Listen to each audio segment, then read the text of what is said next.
Hello दोस्तों, कैसे हो आप सभी।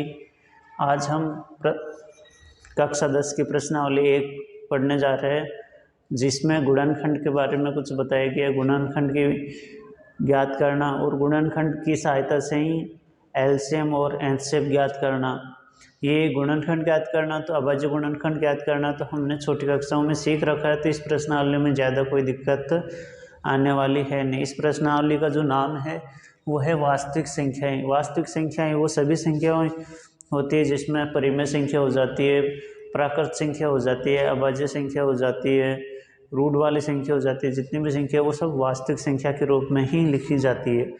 पहला जो क्वेश्चन है हमारा वो है अभाज्य गुणनखंड के रूप में लिखना है।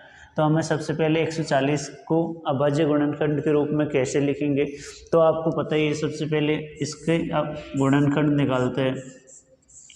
अब अभाज्य गुणनखंड निकालने के लिए आपको ये पता होना चाहिए अभाज्य संख्याएं कौन कौन सी होती है। तो जो अभाज्य संख्याएं होती है वो होती है अभाज्य संख्याएं। अभाज्य संख्या किसे कहते हैं? अभाज्य संख्या। अभाज्य गुणनखंड निकालने के लिए आपको अभाज्य संख्या के बारे में पता होना चाहिए। अभाज्य संख्याएं कौन सी होती है?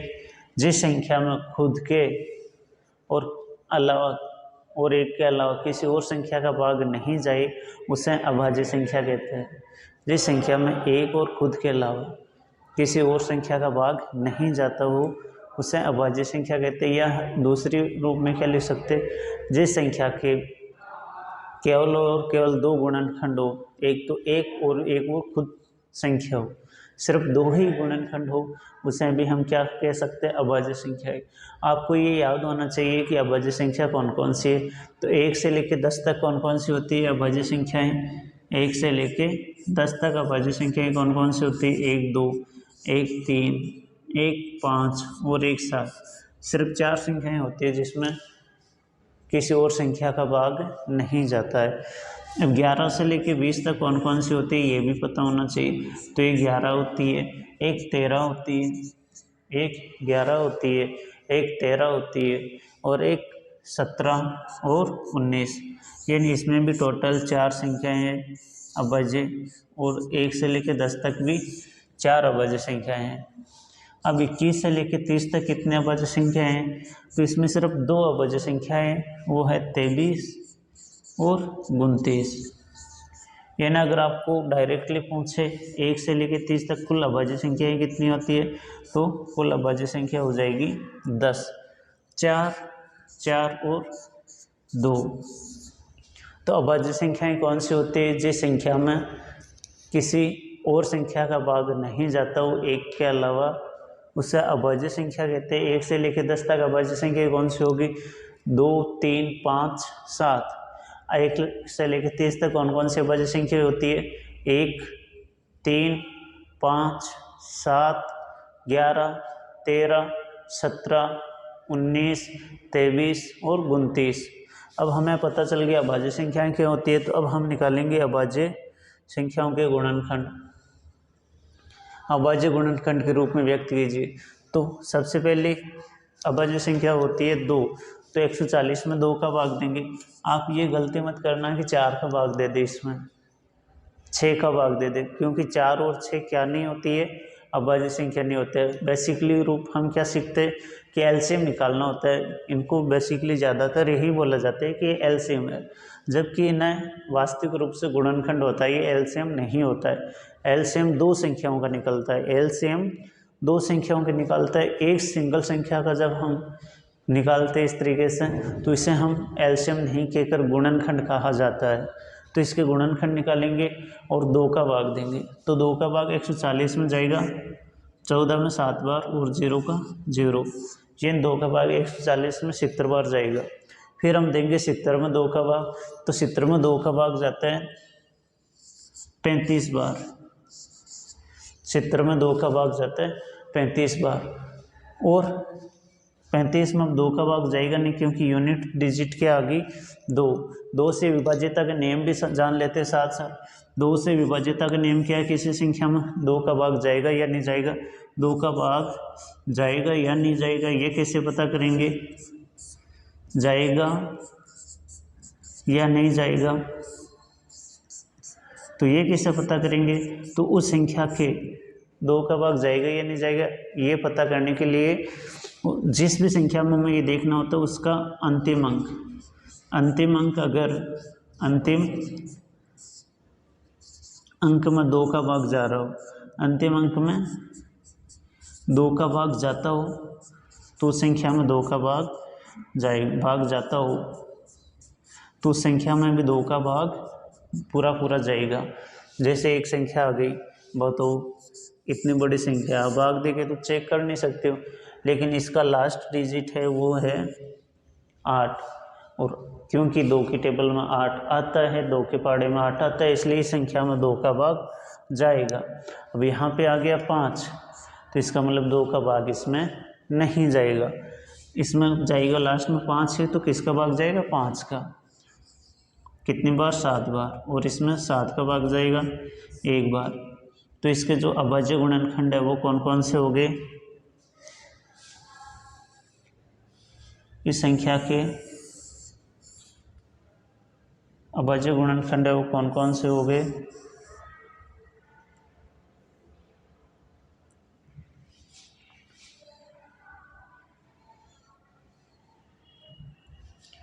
अभाज्य गुणनखंड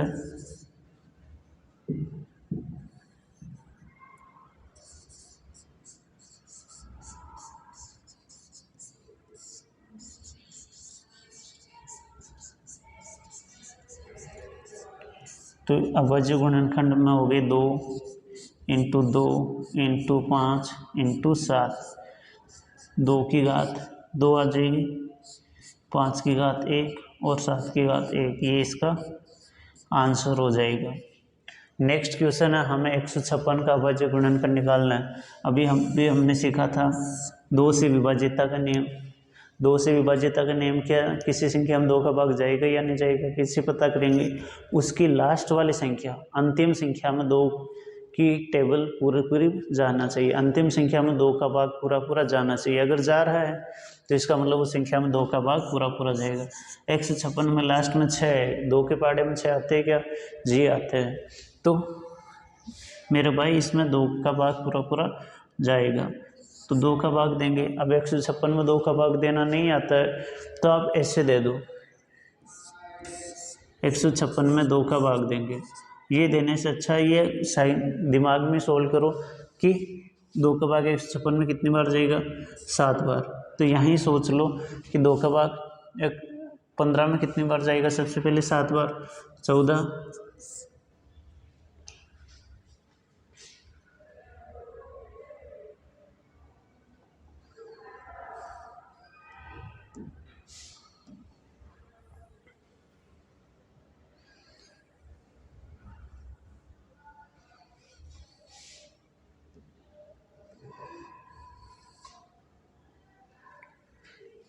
हमारे 140 का अभाज्य गुणनखंड क्या आ गया? 2 × 2 × 5 × 7।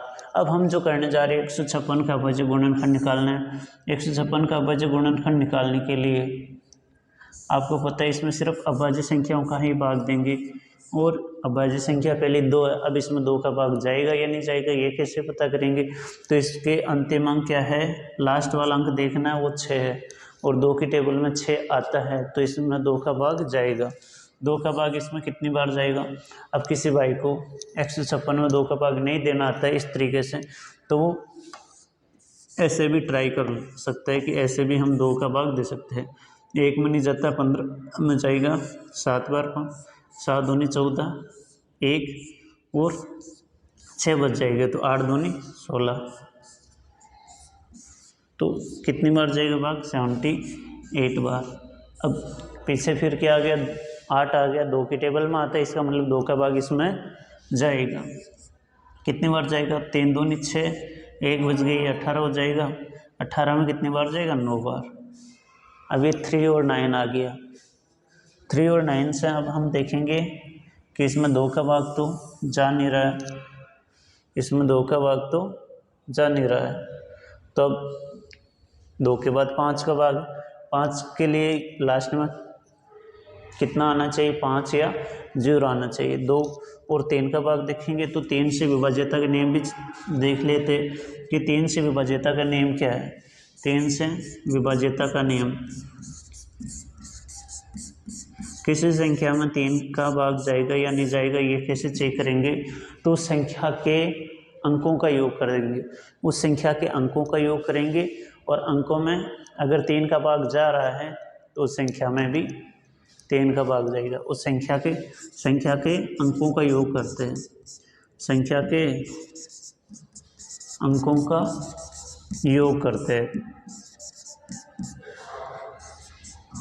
3 से विभाज्यता के नियम के लिए क्या करते हैं, उस संख्या के अंकों में योग करते हैं।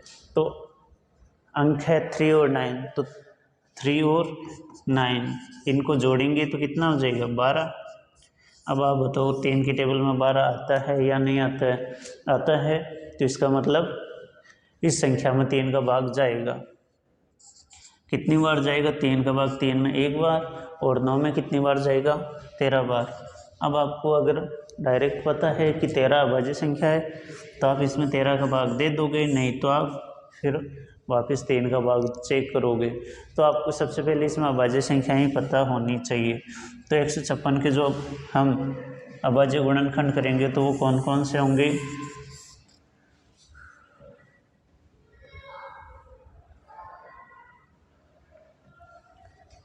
एक 156 के अभाज्य गुणनखंड, 156 के अभाज्य गुणनखंड क्या क्या होंगे,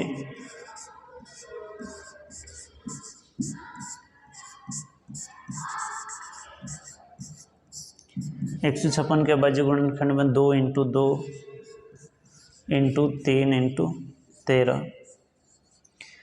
अगर आपको इसका स्क्रीनशॉट लेना हो तो ले सकते हो आप स्क्रीनशॉट। इसके बाद हम अगले क्वेश्चन पे चलते हैं।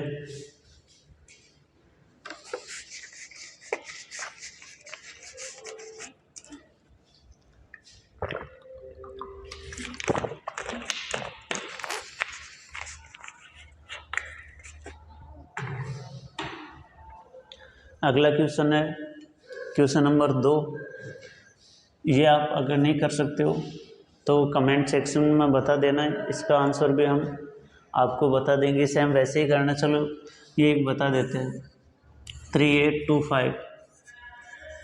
इसमें किस किस का भाग जाएगा, लास्ट में 5 दिख रहा है तो आप डायरेक्ट 5 का देने से पहले देखो इसमें 2 का भाग जाएगा, 2 में 5 है तो नहीं जाएगा। फिर 3 का चेक करने के लिए क्या करेंगे, 3, 8, 2 और 5 इन सब का योग करेंगे, 5 और 2 7, 7, 8, 15, 15 और 3 18, 18 आ रहा है और जो 3 की टेबल में आता है इसका मतलब इसमें 3 का भाग जाएगा। अब 3 का भाग कितनी बार जाएगा ये कैसे चेक करेंगे, तो अगर डायरेक्ट भाग देना आता है तो ठीक है, नहीं तो ऐसे भी आप भाग दे सकते हो।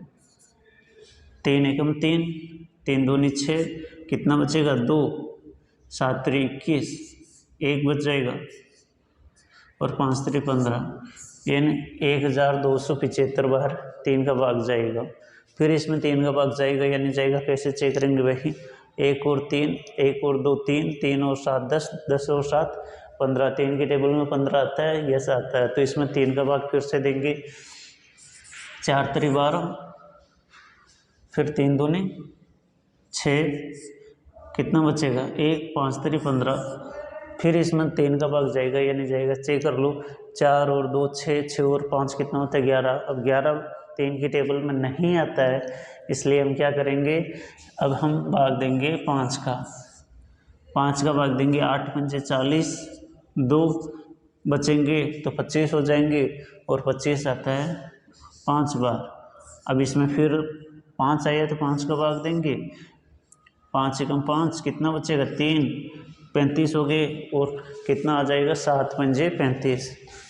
अब आपको ये तो पता ही चल गया 17 अभाज्य संख्या है। तो अभाज्य गुणनखंड क्या क्या हो जाएंगे इसके, अभाज्य गुणनखंड,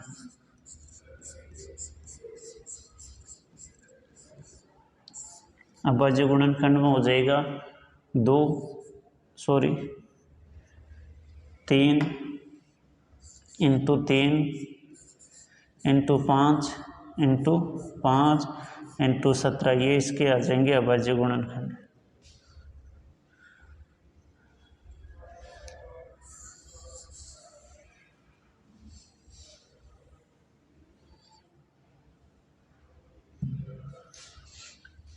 अब हम अभाज्य गुणनखंड निकालेंगे इस संख्या के।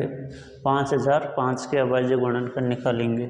5005 के अभाज्य गुणनखंड निकालने के लिए सबसे पहले देखो इसमें 2 का भाग जाएगा क्या, इकाई यूनिट लास्ट वाली संख्या 2 है तो इसमें 2 का भाग 5 है, तो इसमें 2 का भाग नहीं जाएगा। लास्ट वाली संख्या कितनी है, 5 है, और 2 का भाग जाने के लिए लास्ट वाली संख्या 0 2 4 6 8 होनी चाहिए, तो इसमें 2 का भाग नहीं जाएगा।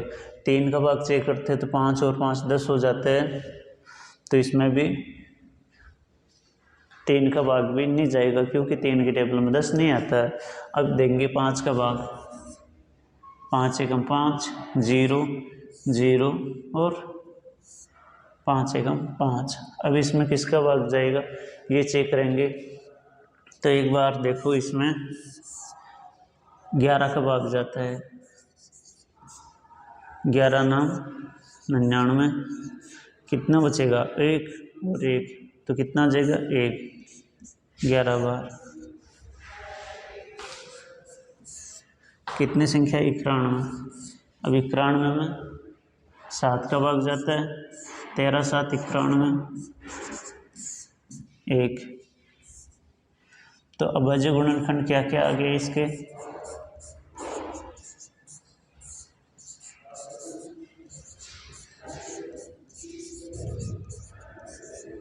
अभाज्य गुणनखंड आ गए 5 इंटू 7 इंटू 11 इंटू 13, इसका आंसर हो गया।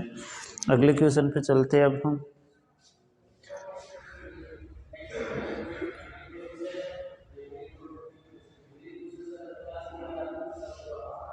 ये हो गया। इसके बाद में ये 5वां, इसके अभाज्य गुणनखंड क्या होंगे वो आपको कमेंट सेक्शन में बताना है। 7429 के अभाज्य गुणनखंड आपको निकालना है और कमेंट सेक्शन में लिखना है। जिस जिसको आएगा उसको लाइक मिलेगा। अब क्वेश्चन नंबर 2 है, इसमें आपको एचसीएफ और एलसीएम निकालना है। तो एलसीएम और एचसीएफ हम गुणनखंड विधि से भी निकाल सकते हैं और एक शॉर्टकट विधि है उससे भी निकाल सकते हैं। पहले इसकी गुणनखंड विधि से एचसीएफ निकालते हैं, 26 और 91। एचसीएफ के 2 टुकड़े कर सकते हैं, इसका मतलब अलग अलग निकालते हैं। एलसीएम एक साथ निकाला जाता है। 2 की टेबल में 13 बार 13 अभाज्य संख्या है, ये लो। 7 की टेबल में 13 बार 13 अभाज्य संख्या है, ये। तो 26 के तो हो जाएंगे अभाज्य गुणनखंड 2 इंटू 13 और 91 के अभाज्य गुणनखंड हो जाएंगे 7 इंटू 13। 13 दोनों में आ रहा है, इसका मतलब इसका एचसीएफ कितना हो जाएगा 13। और इसके साथ एलसीएम भी लिख सकते हैं, जो दोनों में आते हैं उसे एक बार ये लिखेंगे 2 इंटू, ये दोनों में आ रहा है तो एक बार ही लिखना है, और ये सिर्फ एक में आ रहा है तो ये लिख देंगे।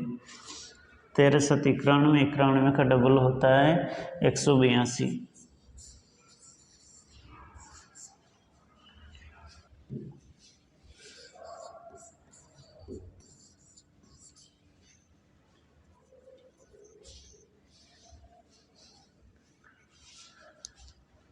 अब हमारा जो एलसीएफ है वो आगे 26 और 91 आगे एचसीएफ 13 और एलसीएम आगे 182। अब इसकी हम जांच करेंगे, तो जांच में होता है, अब क्या करेंगे इसकी जांच।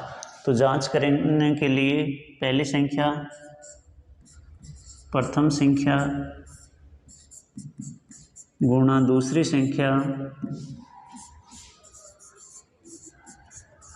संख्या बराबर एलसीएम इंटू एचसीएफ। पहली संख्या कौन सी है? पहली संख्या है 26। दूसरी संख्या कौन सी है? 91 बराबर एचसीएफ कितना आ जाएगा? एचसीएफ आ जाएगा 13 और एलसीएम आ जाएगा 182। इनको गुणा करेंगे तो ये दोनों आंसर सेम आएंगे। तो हमारा जो एचसीएफ और एलसीएम हमने निकाला वो सही है। और अगर सेम नहीं आया तो जो हमने एचसीएफ और एलसीएम निकाला वो गलत आ जाएगा।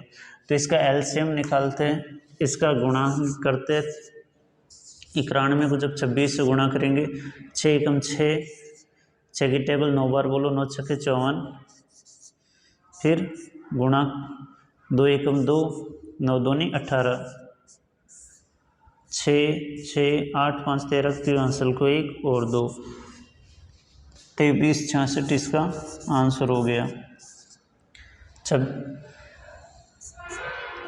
23 66 इसका आंसर हो गया। अब इधर 23 66 आएगा या नहीं आएगा वो चेक करते हैं। तो 182 को गुणा करना है 13 से, 3 दूनी 6, 8 3 24, हासिल को 2, 3 एकम 3 2 5, फिर गुणा करेंगे 1 की टेबल 2, 8 और 1। ये देख लो सेम संख्या आ गई है। 6 6 8 5 13 तीन आंसर को 1 2, यानी इधर भी यही संख्या आई है। इसका मतलब जो हमने एचसीएफ और एलसीएम निकाला है वो एकदम सही और हमारी ये जांच हो गई है। अगले क्वेश्चन पे हम चलते हैं। तो हमें निकालना है एचसीएफ और एलसीएम इन संख्याओं का। देखो पहले तो हम गुणनखंड विधि से निकालते हैं एचसीएफ और एलसीएम।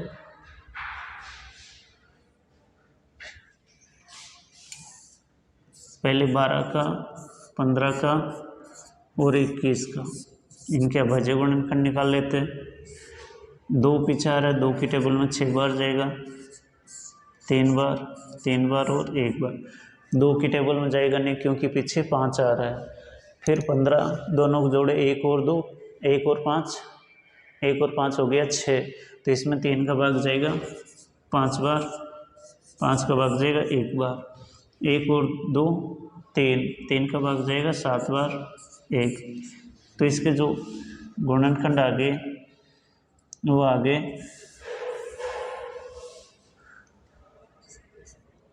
12 के तो आगे 2 गुणा 2 गुणा 3, 15 के आगे 3 गुणा 15, 3 गुणा 5, और 21 के जो गुणनखंड आगे वो आगे 3 गुणा 7।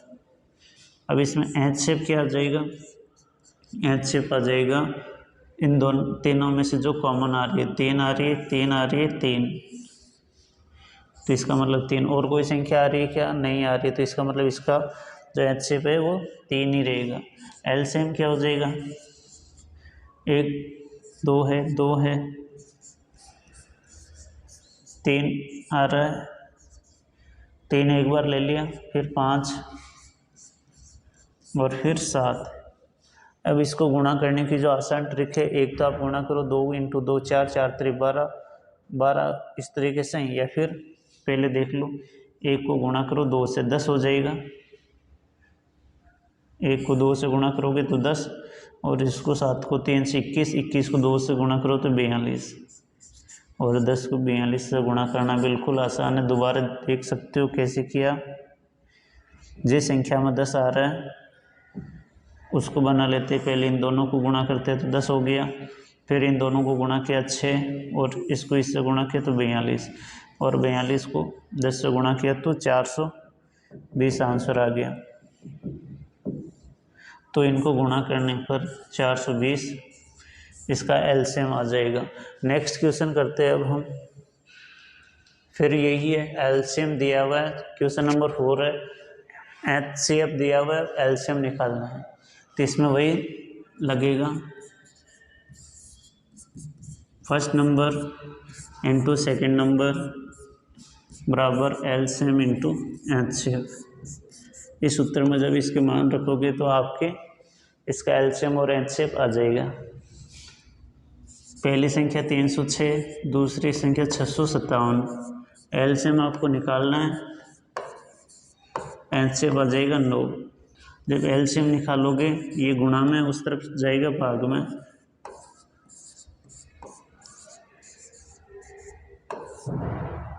तो ये भाग में आ जाएगा 9। इनका गुणा और भाग करके आपको एलसीएम निकालना है और कमेंट सेक्शन में आंसर बताना है कि इसका एलसीएम निकालने पर कितना आएगा।